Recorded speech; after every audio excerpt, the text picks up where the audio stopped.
This is WAW! What a week. What a week. PoliTricks. Welcome to Wow What a Week #PoliTricks. We're pretty sure Justice Zondo doesn't have any issues with him just yet. So for now, we're glad to have him here to give us some guidance around political issues. Please welcome back Botsang Modimowame Moiloa. Khosi Moiloa. Yes, morning, brother Fresh. Morning, brother. I will hope I will never have a bad state of affairs with Justice Zondo. I'm very far from that. We hope you don't. I will stay away from trouble. He's been accused of overreaching, talking about how Parliament is not doing what they ought to be doing. Look, I think the message is correct. The platform was wrong. Yes. Justice Zondo is part of one of the arms or wings of government.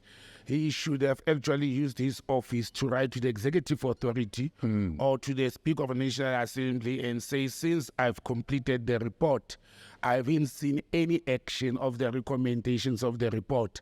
And he failed to do that. He went on in a public platform and got excited and speak of the right thing, but at the wrong platform. Indeed, the Parliament and government wheels of justice has not turned, after the almost R1 billion or over R1 billion that we spent on the Zondo Commission. Nothing has happened, basically, after that commission. In fact, speaking of Justice Zondo, some justices have been suspended by President Ramaphosa. Obviously, there was a recommendation. Yeah, it's actually, that's the process. You see how the media plans things. They create an excitement as if President Ramaphosa woke up and suspended these justices or judges, yes, which were not performing. They took too long to can complete their reports. I mean, somebody actually said to me this morning, they want to see there is a white judge who in the recent weeks was reported to have failed to complete reports that are almost judgment that are 3 years old and it's not being mentioned. But yes, I think this is procedural. In this instance, the head justice of Gauteng, Dustin Mlambo, yes, had as way back as 2020 started complaining about the conduct of these two. Just in total, there are 6, but in this instance, there are 2. Complaining to say they are not completing their reports timeously. It takes between 3 to 6 years for them to present judgments after a trial. And procedurally... And the judgment should take 3 months, 6 if... So there's a prescribed period. Yes. And we don't know why are they delaying, but the Justice Act, and the Judicial Act prescribes that what they should do is that they should hold back on giving them new matters. So they partially heard matters, and I know people were very excited and worried about the Zondo Moiloa's case, which is being heard by, Justice Mauma. But the prescription of the act is they will have to complete the matters. So they are partially heard. They can't be pulled on partially because then they will have to start they will have all over again. Yeah. And then, but that's what the end prescribed. And I don't think President Ramaphosa has pulled them out suspended to say, leave what we've been doing, sit at home while we're investigating. That's not the process. They will complete the partially heard matters and they will not be given any new matters until they complete this one and the suspension period has expired. Would you know whether I can get legal recourse if I feel like my justice has been delayed, therefore denied? Well, that I've waited for 2 years and still no judgment. I wouldn't know from the legal side, but logic and basic is that the country's been singing the song "Justice delayed is justice denied," and imagine waiting for 6 years for a judge to make a decision, and you are sitting in limbo for those 6 years. You can't move on with your life. You are one leg convicted, another leg you are a free person, and I think it's unjust. I think it's very unfair. There must be legal prescripts that talks to citizens. I think maybe we should get a legal advice on that. That will talk to citizens to say, but what if it is the system? Yes. Not your own doing, not the lawyers, not the opposition, but the justice system itself is slowly becoming unjust towards the citizens of the country. I think there must be a legal recourse to that. But, we can talk about it might be the system, but why is the system only disadvantaging issues being heard by this group of people when other justices are able to deliver judgments on time? Fresh, it's the same. It's performance management. Yeah, I think the problem here is performance management principles. If the Department of Justice was applying a performance management, process, Yeah. they would have noticed. They would have picked this up, prior. I mean, they're talking years here, not few months. A trial ended or a case was completed at a certain period. There's prescription period to complete. There should be a process whereby the president, Justice of Gauteng, will be able to say, let me get monthly reports, Yes. for example, of the progress made on the completed processes. And if they don't have that system in place, that's check balances, then they'll be sitting with a problem. Yeah. You may find out that actually their superior, their supervisor has failed to monitor them. So where is the monitoring, the evaluation of processes and the performance of these judges? I always say judges are also human beings. They're not machines. Even machines, your car, you service it, you check its kilometers, you check its temperature, the tire pressure and all that. Why are we not doing this thing with the judges of the High Court, especially on very serious cases of the High Court? We're not talking magistrate courts here, we're talking senior judges of the High Court of the country, and it's very disturbing. Staying in the courts, the Suzman Foundation, obviously arguing on behalf of just under 200,000 Zimbabwean nationals that are on the ZEP. They won a couple of days ago in the courts. Yes. So the Department of Home Affairs and Dr. Aaron Motsoaledi have been told that the way this was handled, there was not enough consultation and not enough consideration of lives that will be the upheaval that would affect all these lives if you tell them, go back home. But my understanding is Dr. Motsoaledi did not say go back home. He said, we have given you a favorable condition for over 10 years. Now you must apply for visas that every other citizen on the planet must apply for. Surely that's it's not unreasonable. I don't think it was unreasonable what Home Affairs presented. I don't think it's unreasonable at all. I haven't read the entire judgment. I haven't accessed the entire judgment. But, from face value, what the courts are saying is that, again, it's the constitutional democracy, it's the human rights element. Yes. And as to say, We must consult. I have given you a lease for my house, to stay in my house. At the end of the lease or towards the end of the lease, I'm like, okay, I now want to sell my house. Therefore, I'm giving you 1 month notice or 3 months notice to vacate. And you don't do that or you don't vacate. And the court now is coming in and saying, but there are humanitarian issues. There are still challenges, in Zimbabwe. So we created this monster. We are talking 178,000 Zimbabwean nationals. And those are the only ones who Home Affairs says we have issued this Zimbabwe exemption permits to. Remember, I once said Lesotho has the same situation. We have issued the same to Lesotho. But it's only the 178,000 of the approximately 5 million Zimbabweans who are living and working in South Africa. The others, one may say they are tourists, the others may be illegal in their country. But I think, again, I don't think Home Affairs was unreasonable because they didn't even give them a short term. Remember, they started this process as way back as 2020. They've been extending it and extending and extending. They had extended it to end of December. They actually informed now that they extended to next year, June. So while this trial was happening, Home Affairs extended this process to say to the Zimbabwean nationals, please come and renew, give us reasons why we should renew or come and apply for work permit or study permit, whatever permit is available in the country. So I think one will have to look at why is the court against this whole process. But it's some people are saying they should challenge it, some people are saying they should not challenge it. And to what end then must it be extended and extended and extended? Because with any other country where you go and work and you have a permit, you could have lived there for 10 years and raised your kids there for 10 years. If they decide we are not giving you a renewal anymore, you have to go home. Well, again, it's a frustrating process for the government. Unfortunately, the court have put, the government at a very frustrating point. But I think one will have to also think outside the box and look at the economic impact these people are doing in the country. People are saying they're taking jobs. Well, I've seen somebody saying they're even taking their women. I mean, please, you want to deport a person because he's taking your woman. Fresh, if you can't take care of your woman, another man will. But also your woman is not an object. She goes where she wants. And where she's comfortable and where she's not. But with regard to jobs, we have almost 12 to 18 million plus minus unemployed, economically active people who are supposed to be in employment, and we are looking at 178,000 permits. Is that a significant number to can create jobs, and what kind of jobs are we talking about? I can tell you practically, I've seen a situation in this country where Zimbabwean nationals are working in restaurants mostly. They are bartenders or waiters or waitresses and all that. And we have my own younger sisters and nieces. They don't want to do that job.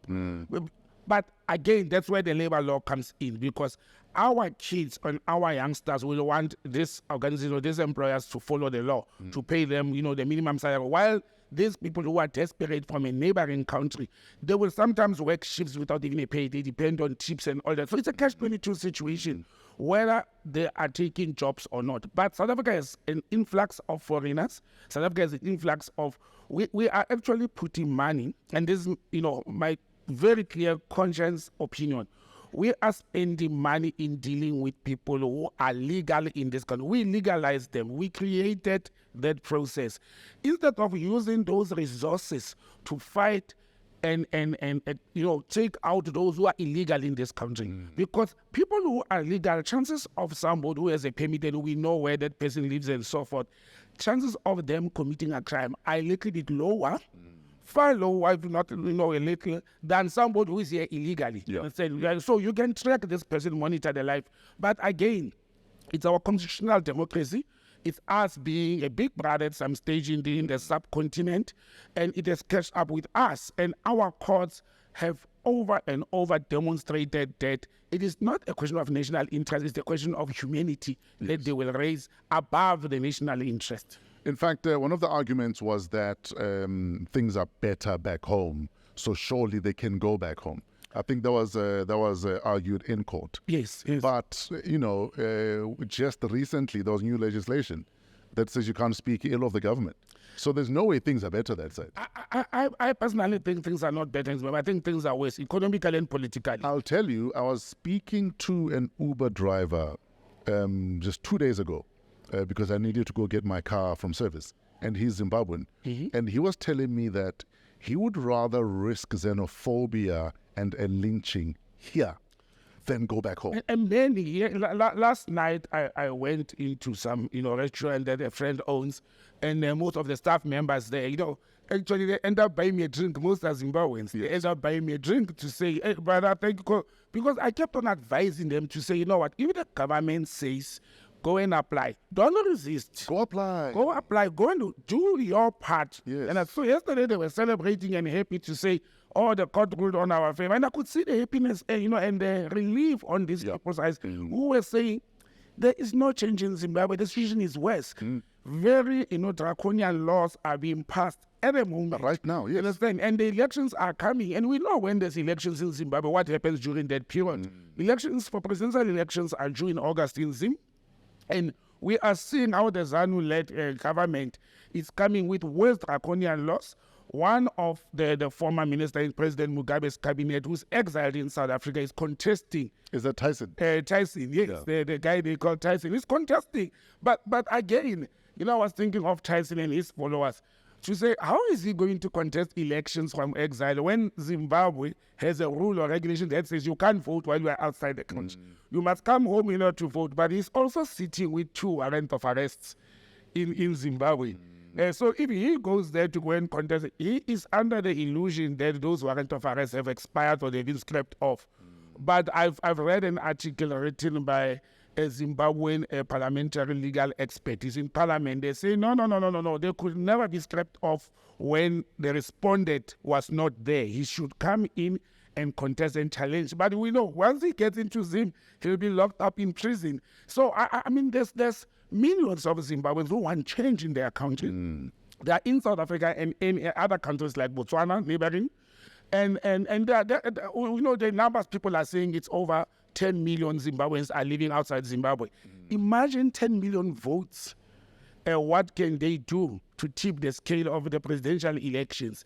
And the Zimbabwean government is not going to change the law. If you want to vote, you must be home. You must come back home and vote while you are at home.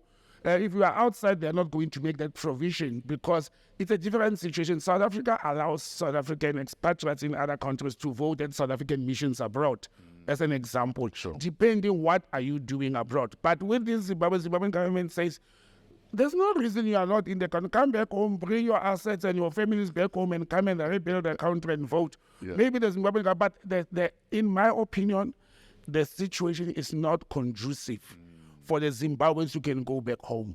In this instance, it may be a former liberation movement, ZANU PF ruling, but you go and you govern, people with draconian rules and killing people disappearing, and so people are fearing for their own lives. Absolutely. And so it's a very serious challenge for us and for the Zimbabwean government. You were an active diplomat during the Mbeki quiet diplomacy years, and many argue that a lot of what went wrong in Zim was because everyone was quiet.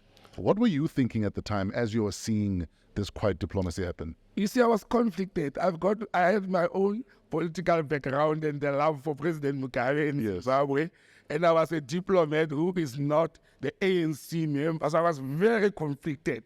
But look, I don't think it helped us. I think our quiet diplomacy, especially with President Mbeki, have been so influential in the continent.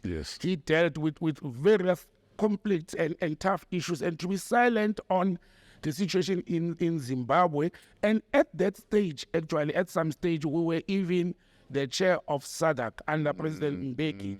So I think we let the dog loose at that time. We should have contained this situation with Zimbabwe and influenced it more. Before the millions were in South Africa, the violent and all those things. And the late President Mugabe had good relationship with South Africa, historically, as well as in the democratic South Africa.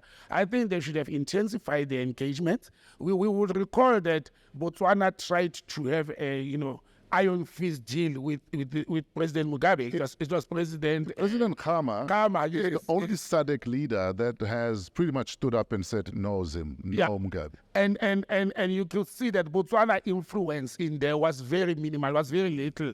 But he was on his own, President Khama, in approaching President Mugabe. And so but again, one has to look at the history of Zimbabwe. There's a lot of tribalism in the country, and I think that's the other challenge.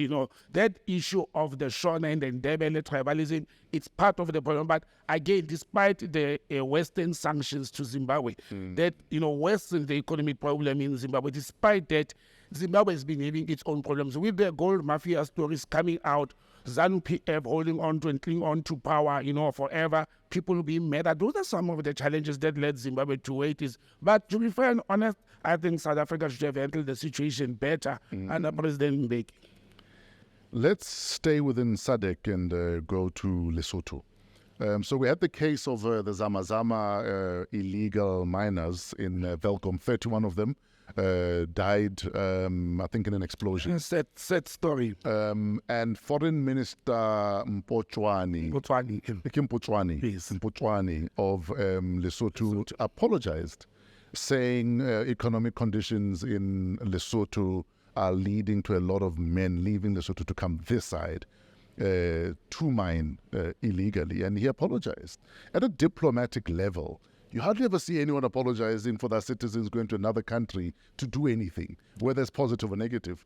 I think he bowed to the pressure of South Africa, because I think it was the pressure of South Africa because look, I think it was of honor for him to do that, first of all, to honor. You know what, let me apologize, it won't harm. For me, it's a diplomatic statement that will not harm. Will it curb? Will it stop? Will it distract people from not continuing to do that? I doubt if it will. But there was too much pressure from specifically Minister Gwede Mantashe, lamenting and blaming the Lesotho government for not controlling their citizens. But you see, that's the issue I wanted to discuss. People are saying we've got porous borders. Everybody's talking about porous borders. If those people moved from Lesotho and came to South Africa legally, because you can come and visit South Africa for a certain number of days as a tourist, and they decide to enter into the so-called illegal mining or Zamazama mining or any illegal activity, the responsibility lies with the South African government to police people who are inside the country. So it's a law enforcement. It's a law enforcement issue. You understand? It's not a mining issue. It's not a mining issue. It's a law enforcement issue. You conduct an illegal act, whether it's armed robbery, whether it's mining, whether it's rape, whether it's stealing, it's a law enforcement issue. That's where we should start. Are we enforcing the law enough that we should not end up in such, activities? Look, we don't have resources. Our police resources are strained as a country. But we know of the existence of the Zamazamas. We know of the existence of old mines, and the first thing we should be doing, we should say, where there's an old mine, there's a potential of Zamazamas in that mine. Do we want to fence it around? Do we want to, secure it? It's not only loss of life, it's risky for also the residents of the area. And children love mine dumps, holes, and all of those things. Yeah. Fresh, we have one of the best equipped army and the big army in this continent. We are in crisis. If we have to take our army and put tents next to the old mining sites that we failed as a nation to control, when these mines finish stealing our resources, we let them go, and those resources are not closed or secured the way it's prescribed. So we failed as a government to enforce that. So can't we say to the mining companies that maybe didn't rehabilitate whichever former mine, that we're going to deploy, whether it's private security or the army, but we're sending you the bill? Exactly. Let those former mine owners finish their business. They were working there. They should foot the bill of whether we're going to pull those 31 people out of there, whether we're going to secure that area until it is safe, or it was being put in a position whereby it's not risking the lives of people, where it not be accessed by people who are looking for jobs. And Zamazama, so some people are saying, no, but let's leave these Zamazamas. We have left white people who came here as colonialists to mine, because they came as thieves as well. So if we are calling these ones thieves, why are we legalized the colonial thieves? And we are letting these ones who are also Zamazami, trying to make life out of it. Very risky situation. I watched on the news yesterday, one of the Zamazamas, that's why the Lesotho government knew before our government of the incident. One of them, Mr. Mantashe is actually complaining about that how on earth do you know before we do, if we are sleeping, that your citizens are stuck in a mine? Or if we are sleeping, if we are focusing on checking what is the deputy president, what did he steal, we're focusing on wrong things. We're sleeping. Things are happening under our nose. We didn't know that people are illegally mining there. They go home. Remember, these people are at work. They make money, they send money home. So, and I can tell you how the system works. They don't all go home and give money to their family. One or two will go home. And the one who went home to take money, gave the news to their families. Obviously, their families will go to the Ministry of Home Affairs and say, we have children who have died in South Africa trying to mine. So that's how they get to know. But you know what's funny? Yesterday on the news, one of the Zamazamas was saying to Minister Mantashe, can you please let us go and we are the best people to know how to take those bodies out there. It's risky. You guys will not know what to do. We live there. We know where they are. We know where everything collapsed. We can take those bodies out. And I was sitting there and saying, if one is really reasonable, why wouldn't we let them? Why are we saying it's dangerous when we have let them to go in there? Now they can go and take those bodies out. It reminded me the story of the miners that, the lift collapsed in Mpumalanga. And to this day, the government has failed to go and extract those and recover them. out of there.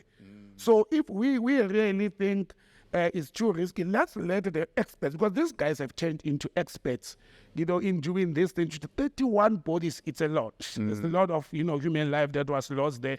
And I think the government should, act up. Sure. Minister Mantashe must stop fighting with the president and other things and focus on mining issues and security over the old mines. Absolutely. What happened in Russia last week? Hey, if there's one issue, if there was a movie, that's the movie. What do you call a comedy movie? What happened? The simulation in Russia. I want to buy the story. Look, the Wagner group, I don't want to try and pronounce the name of the leader of the Wagner group. It's complicated for me. But I want to fall into the trap of the story that this was well planned by Putin and the leader of Wagner. Are you saying it was orchestrated? It was an orchestrated thing. First, if you think in the middle of a war, Russia is at its alert state now than ever before. since the Soviet Union collapsed. Do you want to tell me that at that state of alert, Russia was sitting there folding its arms and they could not pick up from one, intelligence, two, the physical move of the Wagner forces into Russia, and no skirmishes, no one round of bullet fired, the air forces and all that. Do you want to tell me that Russia is not capable of doing that? I doubt it.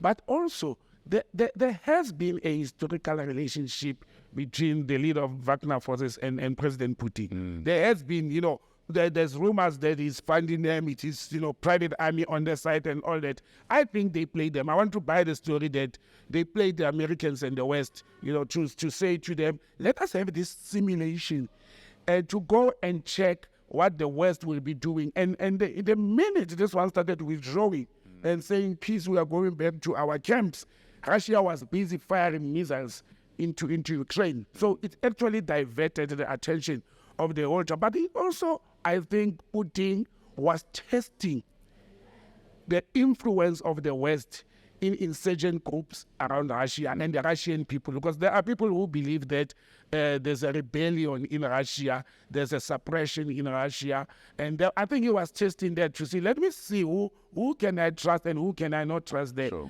And actually, the Russian people were sitting there folding their arms and waiting for their government to respond. I think if this was real, Russia would have wiped those people. They're a very good force to be reckoned, but I think there would have been a fierce battle between them and the Russian army. And if it was real, I doubt Putin would have said, it's fine, you can walk off into the sunset, into exile. Yeah, he would have not, and I don't think it was... Because you would have made an example of him. I know that the leader of the Wagner forces and the Russian defense brass, the tropical, they have squabbles. There's jealousy. That he believes and he thinks he should be the one who would have been there with his forces, creating a separate force. He believes in that. But I don't think President Putin is that relaxed or stupid that he would have let it to go to that extent. I think this was well rehearsed. And it tested the West, and the rest was found wanting and sleeping. But it's not helping regarding the Ukraine-NATO war. We are still waiting for the report of the African brothers. We don't know what did they find. There's no report, nothing, silence. We'll wait. In fact, speaking of Russia and Ukraine, the other day the ANC had a dialogue about Russia and Ukraine. And a Russian ambassador, Rogachev, yes, said, actually, no, there's no one is allowed to sit on the fence. You must pick a side. I think he has put a thumb on them. This thing of sitting on the fence is not going to work. No, he said there's no time for neutrality in the modern world. And really, I think he's correct. They must decide whether we are friends with Russia or not. We can criticize. We can say we don't want a war and all, but we must take a position. And the dialogue, I looked at the... unfortunately, the dialogue was an ANC dialogue. It was internal, and the representatives there with just one person. I didn't know the background of the lady there, but a lot of them were former diplomats. Ambassador Willie Nhlapo, well-seasoned former diplomat, former DDG at DERCO. And at some stage, Mr. Nhlapo was the security advisor to President Mbeki. So he's well-vested in this discussion. But it was internal, it was a closed group. If you want a dialogue, you don't go into a dialogue with your wife and kids. You must bring your neighbors and your critics, so that they can ask hard questions. Ukraine and China didn't attend, but they were invited, though.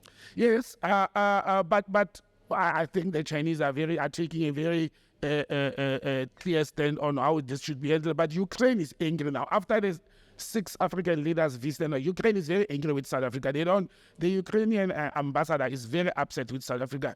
Also for not taking a stand or criticizing Russia. So for a normal reason, I think the Ukrainians will just distance themselves from South Africa and say, these people are not helping us. I do not know how much power and influence South Africa has over President Putin. When people think even if South Africa pronounces, it will make a difference. I doubt if it will make a difference. Yeah, he will care.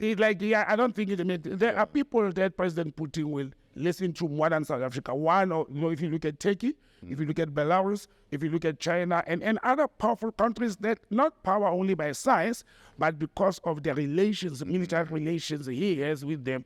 With us, I think it is much more diplomatic nature, and he's got many diplomatic relations with many other countries that are not part of NATO. So I don't think it will make a difference. But again, the situation with Russia and Ukraine, I think it has gone on for too long. We all never expected it to last for this long.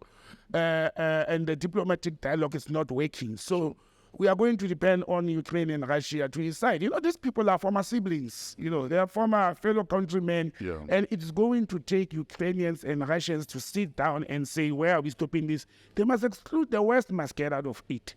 Then I think the West must leave these two nations. People will say Russia is bullying Ukraine. But when did it start bullying them? What caused the bullying? We should look at those factors. Why did they end up in this situation? And we are having our own problems at home that I think we should be dealing with. We are having the deputy president of the country being under fire, the SG of the ruling party. I think we should concentrate on domestic politics more, not neglect the international and the global politics because they have an impact and influence on us. But I think we should concentrate on domestic politics at the moment. I was reading a post on social media this week when Deputy President Mashatile was under attack. And someone was arguing that chances are it is the president's faction that are making sure there's this storm happening around the deputy president. What are your thoughts on that? Are you surprised that that person wrote that? What are my thoughts? One, historically and in politics, it is normal that towards the elections and contestation, there will be stories coming, mushrooming and coming out. All these things that has been said about Deputy President Mashatile in the media, they are not new. We've known about them. They are on the Zondo Commission and all that. But look at how these things unfold. It started with the media. Then Chief Justice Zondo came and complained about the parliament and the government not acting on the commission. Remember, Deputy President Mashatile is mentioned in the commission, in the commission report. Now, it's all over the media and the ANC infighting starts. It's normal towards the ANC, the national elections. And people want President Mashatile or Deputy President Mashatile to assent. I mean, the story is very clear. They want him to assent. The ANC itself is not happy with its own president. So the person who is suggesting that it may be the cabal or the group that is supporting Cyril Ramaphosa, I won't rule that out. It happens that, excuse me, those who are in favor of the sitting president, we saw it with President Mbeki, that the former cabal of President Mbeki started attacking Deputy President Jacob Zuma at that time towards Polokwane. Cases and allegations and this, the Reverend Chikanis were all over running around and Sakima Kozomas. The NPA was being used to try and stay where you are, Mr. Deputy President. Don't rush to come and remove our leader. The same is happening with Paul Mashatile. But I can tell you, they are dealing with a little bit, a difficult and different political animal. Paul has been there on the ground, started at very tender age of 16 into politics, occupied strategic position. He is known to be one of the Alexander Mafia, not mafia in sense of criminals or the Italian mafias. No. Alexander Mafia in the sense that, Kokasi, the strong men, Kokasi, there will be that group of people.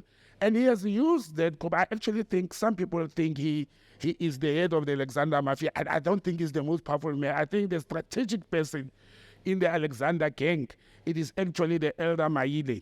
There's an elder who's not into politics. Yes. I think he's strategically placed. But I think Paul Mashatile is not going to take this down lying low.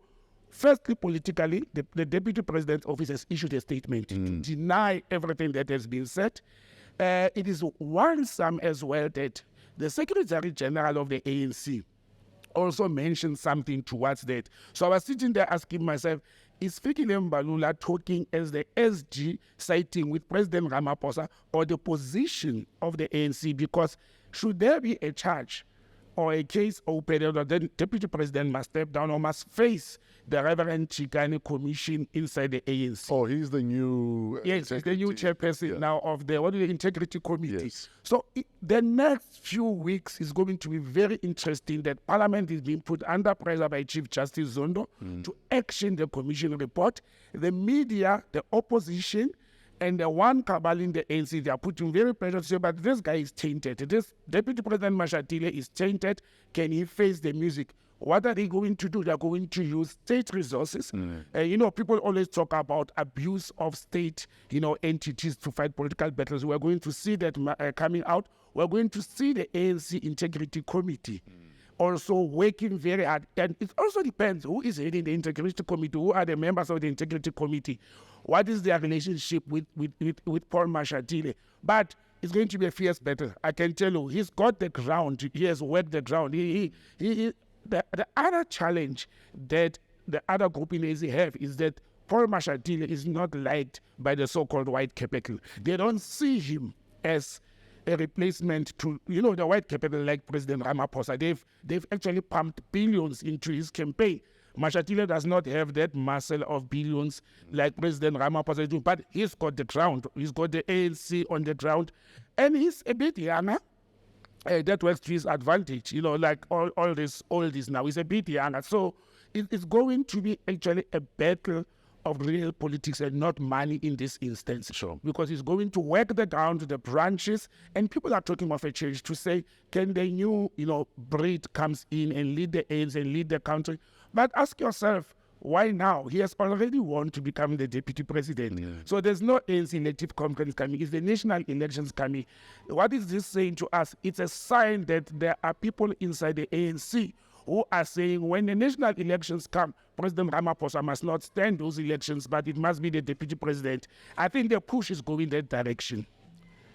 And in closing, a couple of weeks ago, we speculated about former Secretary General of the ANC, Ace Magashule, and, would he start his own formation? Would he join the EFF? Where would he go? He's keeping us hanging. Yeah. I think there's been a lot of speculation. There's a lot of speculation, but I said, and let me repeat what I said the other time. I said I will doubt if he will join the EFF. And I think, again, Julius played them. He played them very nicely to say maybe he's meeting various people. The provincial secretary of the ANC in the Free State has been begging to meet with him. But when Fikile Mbalula, the national SG of the ANC, was in the province, he snapped him. He said, no, I'm not interested in meeting that person. Understand? So I don't think it will help Ace Magashule to speak to Fikile Mbalula or the ANC. He must draw the line and cut them off and decide where is he going. There's the EFF, there is the RET, there's him forming his own political party. My speculation is, or analysis is, I think Ace is going to come with a political formation. And why that? All these small parties that have been taking 1 seat, 2 seats, break away from the ANC, like the one that Mzanele Manyi belonged to. They are making an impact on the votes of the ANC. I see him coming with they a chip away slowly. They're very slowly. I call it the wild dog approach. If you see how wild dogs hunt the old buffalo, they eat it while it's running, while it's moving. Yeah, and that's everybody who is anti-Ramaphosa. They've realized that if they're going to gang, and this is the strategy, and it's working for them. And trust me, I know who's behind the whole thing. They decided. Are you going to tell us? No, I will not tell that one. They decided if they gang up against President Ramaphosa, he's got the muscle, he's got the money, he's in charge, he's in government, and they know each other. They know their scandals and skeletons. And I said, so that's not the right way to do. The right way to do it, let's go and form this mushrooming smaller political parties that will eat a chunk of each. That's the only strategy that's going to, destroy or remove the ANC out of power. A little bit there, a little bit there. Then they will regroup inside parliament like they're doing in municipalities. That's the only way to say that you form a political party that will be powerful and overthrow the ANC. It's not going to happen in our lifetime. It is not. look at the EFF is a very strong force, a very strong following. Their numbers have been increasing year in, year out. The DA has reached its ceiling with its, elite votes. Therefore, what should happen? The ordinary people who were aligned with the ANC are sitting and say, but there is no alternative. Who can we trust? These people are all politicians. They are the same. So these politicians, they go and they form small groupings and small groupings. That's why we are going to end up with a multi-party government where there's no outright winner. I heard President Ramaphosa this past week saying it is silly of people to think that the ANC will not win the elections outright. I think the president is in for a shock. The ANC will not win the elections outrightly, especially with the challenges. The ANC is eating itself. People are talking about imploding and all. I think the ANC is eating itself. It's breaking itself into pieces. And they may not want to believe. If I'm a member of a political party, I will not say my party will lose. No normal person does that. But I think the writing's on the wall. The time has come, and it has been 30 years, almost that the ANC has been misruling this country. And the people are tired. Whether there's an alternative, it's not an issue. We have to create an alternative.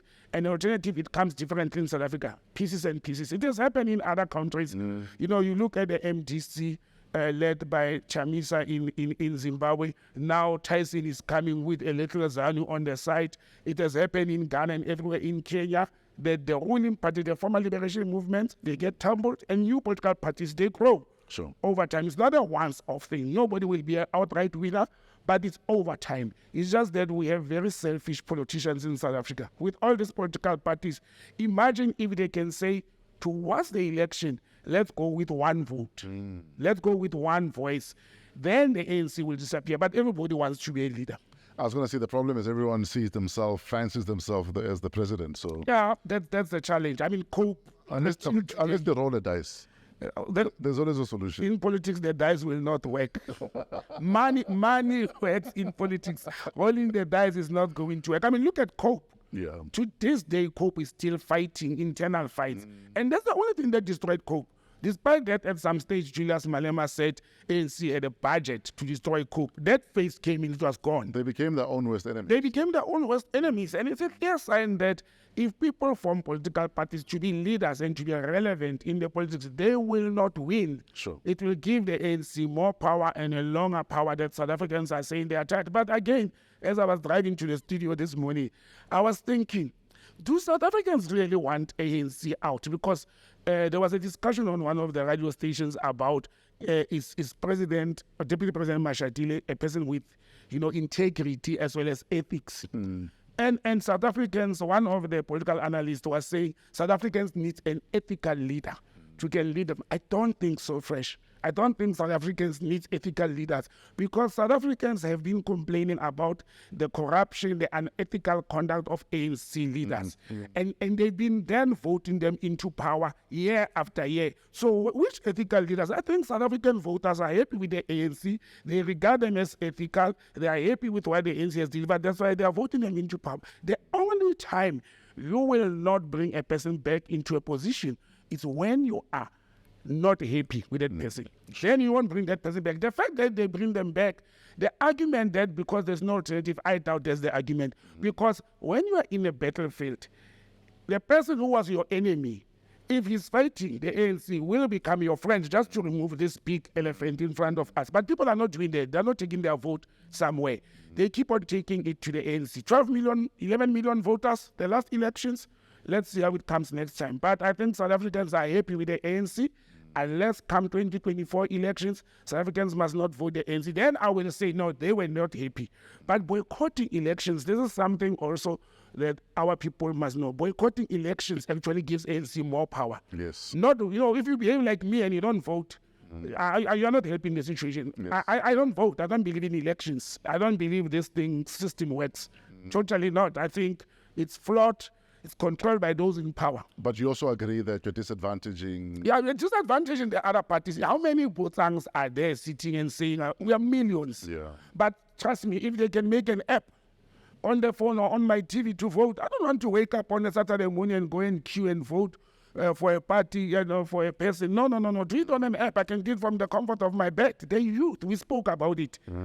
How does the IEC think they will convince youth at tertiary institutions to vote when you don't take the vote to the people. Don't bring the people to come and vote. Why is the IEC not talking that language of saying, we want the youth? They are sitting there in shebeens, in pubs and all those things. You understand? If the elections are on a holiday, which should be a Thursday, they will go drinking Wednesday night. Exactly. Baba last on Thursday morning. Now why don't you take the vote to the people? Then you will see youth will vote. Youth play on what do you call these things, on apps and smartphones.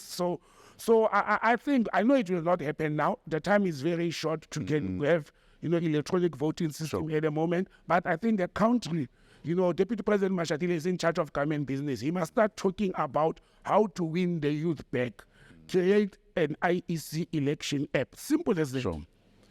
Now, in closing, because like you're saying, you, like many people, believe voting is a waste of time because the system is broken. So how do you reconcile that and your agreeing that we disadvantage everyone else when we don't vote? Well, look, that one is personal. Well, we are something. It's very personal. But for me and from my point is that if people believe in a system, they will support it. If I believe in a voting system, in the democratic process, but I don't. But the other people who don't vote, I don't think it is because of the political system they believe in. I think it's the same. These people is the same. Politicians are liars. Many people state these people are the same. It will not change my life. It will not make a difference. I think it will make a difference. You incentivize it. You start doing. Let me tell you, for example, I've taken a conscious decision that comes the next local elections where I stay. Guess who I'm going to vote? And I'm going to vote. I'm going to vote for the Freedom Front Plus. Because of what I see, not because I believe in their, you see, I'm becoming selfish. I believe in their policy and manifesto and their white racist party. No, that has nothing to do with me. I look at what the Freedom Front Plus candidate is doing in my ward where I live. When one street bulb is off, that person runs out. Now, you see, I'm now voting for it's personal. It's personal. It's personal. It's no longer a political conscience. But nationally, I wouldn't want the DA or the Freedom Front Plus to can go and rewrite the laws of this country. There are political parties, the Black First, Land First, the Pan-Africanist Congress, that I think ASAPO, that I think they can take care of the black majority. So my vote, if I decide to vote there, will be completely different. Sure. But they should, you see, I've got an incentive. I've been incentivized. Why do I want to vote Freedom Front Plus? Because I'm benefiting from their work where I stay. So I'm saying nationally, you are asking how we can reconcile that. So basically you're telling us that you stay somewhere in Pretoria. Yeah, no, well, I tell people that actually I stay in Verwoedsbeek. Yes. If you recall, Centurion used to be called Verwoedsbeek. Exactly. And it's okay. I'm comfortable there. It's fine. And it's a choice. If I had a chance, I would stay in Orania, to get the benefits, not because I agree with them, but to get the benefits of solar and security and farming, land farming. But they must incentivize our youth and our people. Start taking the political benefits to the people. And they must be tangible. Don't come and tell the layman that we have made 3 trillion from foreign direct investment and they don't see that. People should be able to say, 10 years back when I went to vote there was no tar road. But this time, there is a tar road that makes me to go there. Very tangible things. Sure. Paul Mashatile comes from Alexander, for example. Look at Alex. It has been, in squalor. And actually, when we talk of Alex, we talk of big rats. We talk of crime. Alexander is known for that. And certainly that's one of the townships of South Africa that has produced the most prominent people in this country. Sure. Whether it's artists, whether it's politicians. But give people tangible results. For them to say, I need to go and vote because we have been voting historically for politics. 1994, we don't count it. Sure. People were excited. And I said, so it's different now. The youth are asking different questions. Why should I vote? What is in for me? Who's this person? What can he do for me? They drive big flashy cars. And I said, if I will go into politics, I will take all the blue lights from ministers and MECs. MMCs are in blue lights. For what? Those monies must be used to be plowed back to the communities. But sadly, it's the politics on the continent. There's this self-importance where our politicians on the continent want to be treated as demigods. But why fresh? You are fresh. You are driving yourself to the studio. I drive myself to the studio. Tomorrow we decide to go and contest elections. The people vote us into those positions. What are we hiding from? Why do we want these bodyguards when actually our bodyguards are supposed to be those who voted us into power? Yeah. They want bodyguards. They want this because they are thugs. They're criminals. They need protection. That's why they need that.